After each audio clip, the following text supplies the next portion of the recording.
سلامونه دوستانو، جوړ په خیر. بشیر وطندوست یم. د نن ورځې د دې ویډیو هدف مو دا دی چې څنګه په انګلیسي ژبه باندې د یو چا څخه رخصت اخلو یا خدای پامانی اخلو. بای د خدای پامان، بای فار ناو د اوس لپاره د خدای پامان. سی یو سون ژر به سره وګورو. سی یو اگین وروسته بیا سره وګورو. سی یو لیټر وروسته بیا سره وګورو. معلومه ده مثلا څه وخت بیا سره ګوري، یعنی په لنډ وخت کې چې غواړي سره وګوري. څنګه دی، څنګه وایي کېږي؟ سی یو لیټر یعنی وروسته سره ګورو. ټاک ټو یو لیټر وروسته بیا خبرې سره کوو. کیچ اپ وید یو لیټر وروسته به ما ورته سره پیدا کړو یا ملاقات به سره وکړو یا به سره یو ځای سو. I hope to see you soon. زه هیله یا امید لرم چې ډیر ژر به سره چیز کو سره وګورو. I'm looking forward to seeing you soon. زه په دې تمه باندې یم چې ډیر ژر به سره چیز کو سره ملاقات وکړو یا به سره یو ځای سو یا به سره ووینو. It was nice meeting you.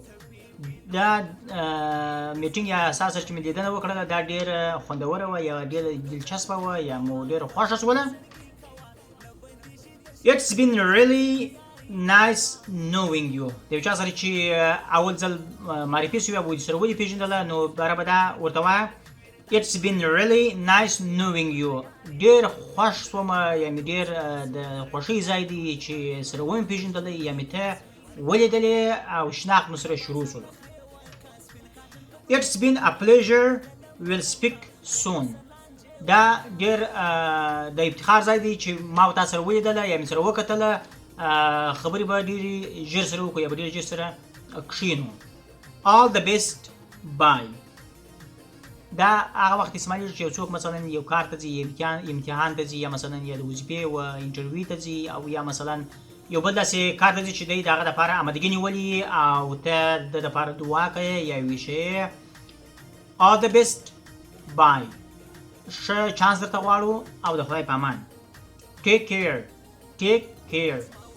خپل ځان ته د خیال ساته یا د مثلا احتیاط کوه چې موږ تاسو ته وایو چې احتیاط کوه. Stay in touch. زما سره په تماس کې واوسېږه یا زما سره په اړیکه کې واوسېږه. مثلا I'm really going to miss you. I am really going to miss you. زما به ته ډېر یا ډېره ویادېږې یا به مې ډېره یادېږې. I have got to go. زه باید همدا اوس ولاړ شم. I have got to go. زه باید همدا اوس ولاړ شم. د دې ویډیو په کوم جمله په کوم معنا چې نه پوه شوي تاسو کولی شئ چې کمنټ راته وکړئ، خپل نظر سره شریک کړئ او زما چینل سره سبسکرایب کړئ. تر بلې ویډیو د خدای په امان.